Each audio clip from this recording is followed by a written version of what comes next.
Bonjour les balances et bienvenue sur votre escale Astro Tarot, guidance de vos énergies pour la lunaison du 10 juin au 10 juillet 2021.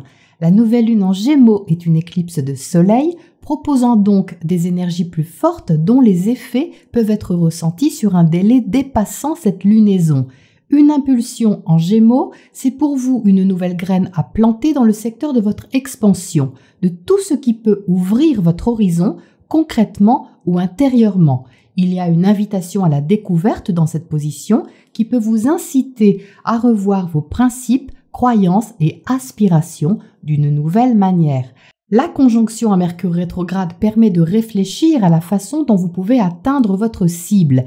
Le carré à Neptune peut la rendre floue, cette cible, comme si vous aviez du mal à jauger la distance entre vous et le but recherché ou le sens que vous voulez lui donner. Toutefois, le trigone à Saturne va lui vous aider à revoir vos structures créatives, affectives, personnelles, ce qui vous fait rayonner et vous donne confiance. Cet aspect va donc vous aider à comprendre les choses d'une façon plus réaliste et logique. Si vous voulez développer un rêve, une ambition, un projet, le pousser plus loin, Saturne va contribuer à structurer votre projet en vous montrant ce qu'il y a à travailler ou retravailler. À vous donc de trouver l'équilibre entre la discipline de Saturne d'un côté et les paillettes que Neptune de l'autre côté vous enverra pendant ce temps-là en tentant de vous faire prendre les vessies pour des lanternes. Mars, planète de l'action, va entrer en Lion dès le 11 juin. Il va envoyer une énergie vaillante, combative, volontaire dans votre secteur amical et social et tout ce qui vous dynamise dans ces domaines. Cela peut apporter beaucoup de courage et un esprit d'indépendance affirmé pour entreprendre de nouvelles choses, relations y comprises. En toile de fond, le carré Saturne-Uranus se reformera le 14 juin. C'est à nouveau la confrontation intérieure entre la liberté et les structures habituelles et établies. Il y a d'un côté l'envie de faire ce que vous voulez ou l'envie de vous libérer et de l'autre côté les obligations, qu'elles soient matérielles ou financières. Ce qui vous restreint d'une façon ou d'une autre pourra être regardé de plus près afin de redéfinir cet équilibre en vous et d'être réaliste sur ce que vous pouvez vous autoriser. La pleine lune du 24 juin dans l'axe Cancer-Capricorne sera en trigone à Jupiter. Elle vous demandera de prendre la responsabilité de vos projets face à ce que ça pourrait impliquer au niveau privé ou familial.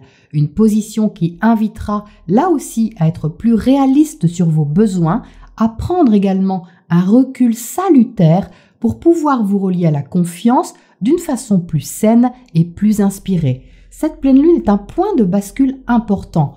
Jupiter, impliqué dans l'affaire, sera tout juste rétrograde, ce qui va vous permettre de canaliser les débordements, quels qu'ils soient.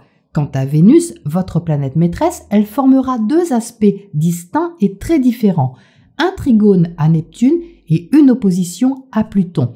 Le trigone à Neptune sera tout doux, c'est un relationnel agréable, peut-être quelqu'un qui vous fait du bien, une relation amicale, amoureuse ou tout échange harmonieux qui peut être ressenti. L'opposition à Pluton, c'est pas la même ambiance, c'est beaucoup plus intense, passionné et radical.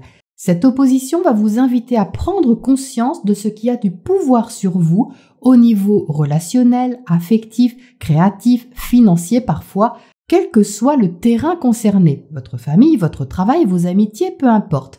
Il peut y avoir ici une décision importante comme pour intégrer ce qui vous guérit et décider de ce que vous voulez reconstruire.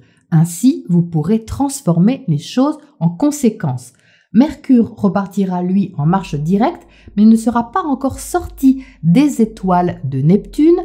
Toutefois, vous commencerez tout doucement à avoir les idées un peu plus claires sur la deuxième partie du cycle. Avant cela, Vénus va d'abord entrer en Lion le 27 juin. Passion dans les amitiés, amitié amoureuse, pourquoi pas, sentiments plus intenses en tout cas et plus ouverts aussi. En juillet, une première semaine tonique vous sera proposée. Entre le 1er et le 4, Mars sera opposé à Saturne puis carré à Uranus. Spontanéité et affirmation, envie d'oser, de se permettre des choses, de sortir des sentiers battus. Juste derrière, Vénus suivra les traces laissées par Mars. En formant les mêmes aspects à son tour, les sentiments ou les finances vont alors être intégrés dans l'action menée juste avant. Une spontanéité ou envie de liberté qui peut avoir un prix ou demander un investissement. Ce sera à vous de voir ce que cela implique et si cela vaut le coup ou pas.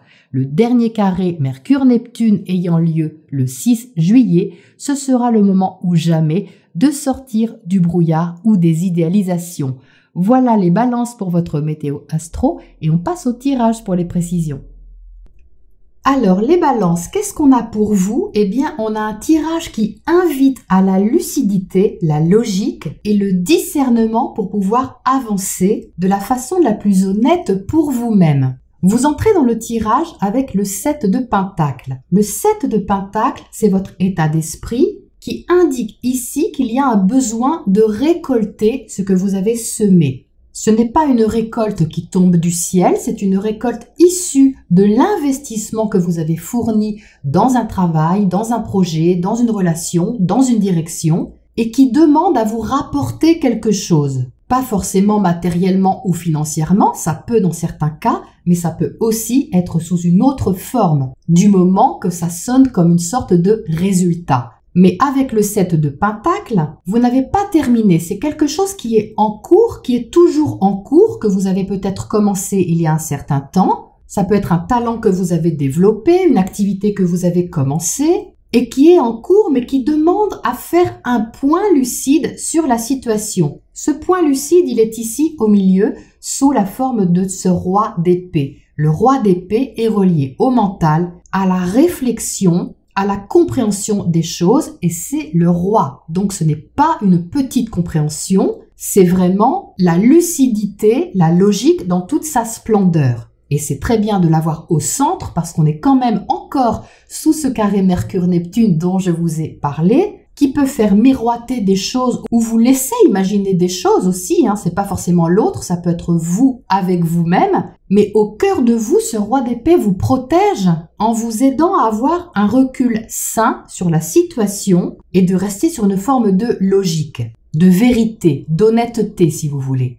Pour autant, c'est très positif, ça n'empêche pas la chaleur, ça n'empêche pas la passion, ça n'empêche pas les relations agréables et harmonieuses, puisqu'ici, on les retrouve.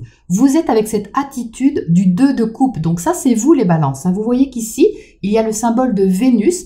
Vénus, c'est votre planète maîtresse. Donc, placé ici, le 2 de coupe vous rend vraiment ouvert à la relation, ouvert à l'harmonie. Vous avez envie de vous relier à l'autre, de donner et de recevoir, d'échanger et de ressentir l'échange, de ressentir la relation, l'amour, la fluidité et le plaisir surtout. Faut pas oublier que Vénus va passer en Lion et Vénus en Lion, ce sont des sentiments qui sont passionnés, ouverts, déclarés, assumés, etc.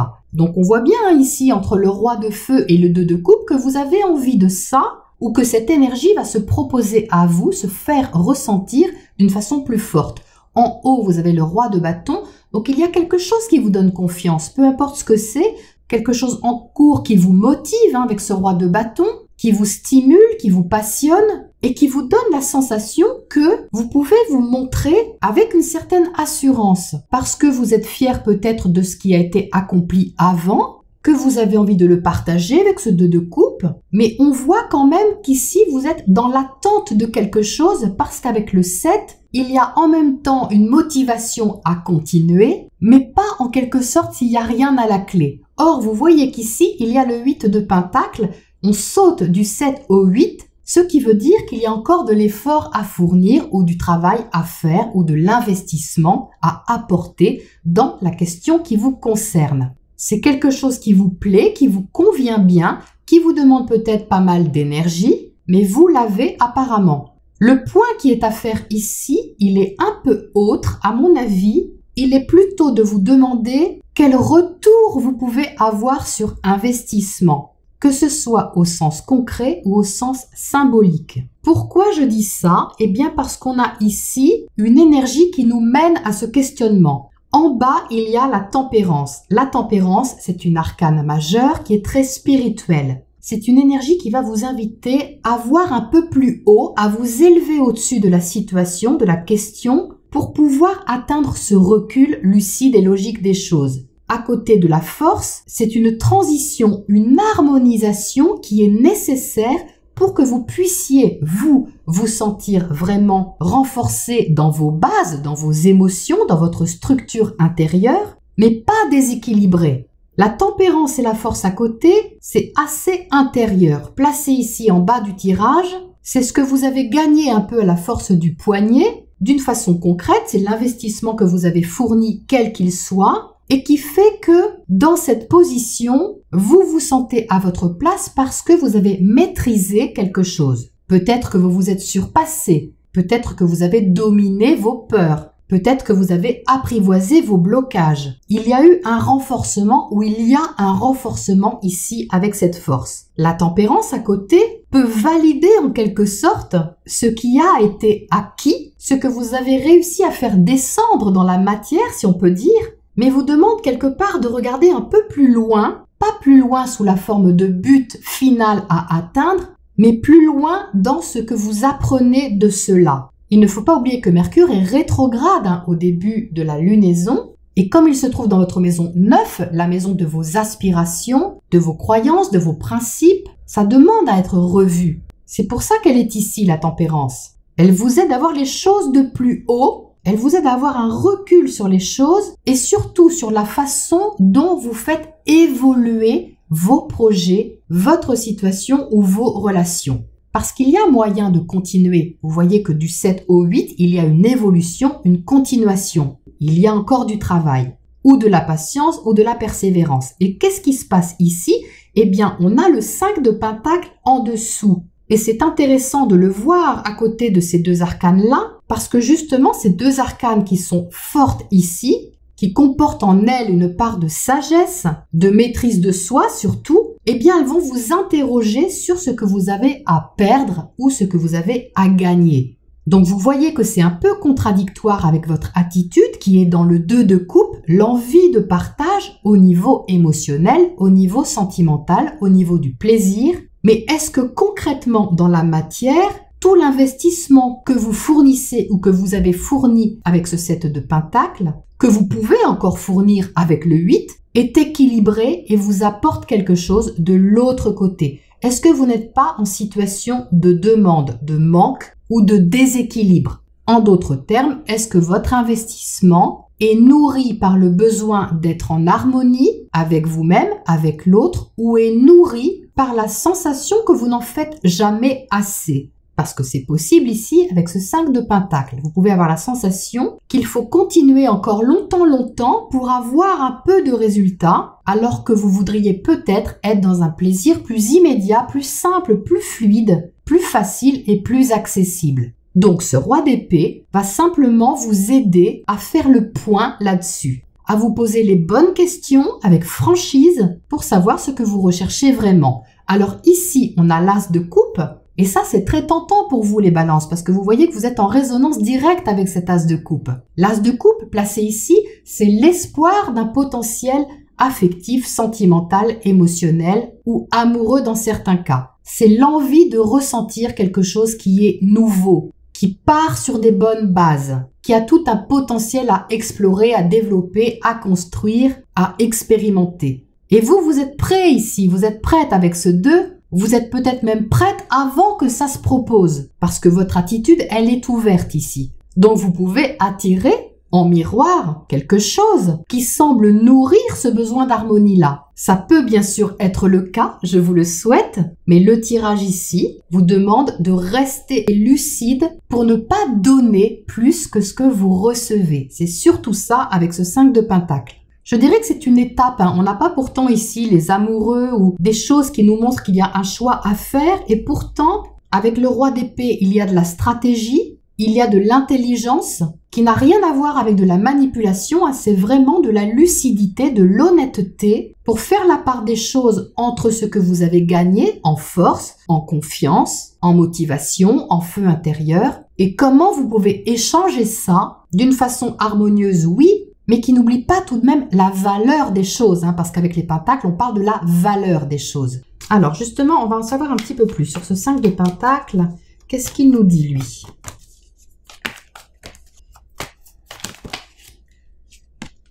Un 2 de coupe à nouveau. Regardez, c'est la même carte. Hein. Donc, le voyant sortir à côté du 5 de Pentacles, il y a un besoin très fort de vous relier à l'autre, de ressentir une harmonie qui peut être idéalisée ou espérée, mais qui demande à être équilibrée. Donc là, vous voyez, ça apporte une précision importante parce que vous êtes ici en sachant exactement ce que vous voulez ou comment vous voulez une relation ou comment vous voulez un échange avec l'autre. Et il y a comme une réponse de l'autre côté, un effet miroir qui vous renvoie que quelque chose n'est pas ajusté. C'est-à-dire que vous pouvez prendre conscience, les balances, que l'équilibre dans la relation, dans le contrat même, ça peut être un contrat, ne se situe pas forcément dans le plaisir de la relation, mais dans l'investissement qui est mis dedans. Comment est-ce que cette relation est nourrie? Parce que ça peut être très agréable, mais pas forcément équilibré. Et vous pouvez être assez réactif au plaisir, parce qu'avec l'as de coupe ici et le roi de feu, vous pouvez vous emballer, être enthousiaste,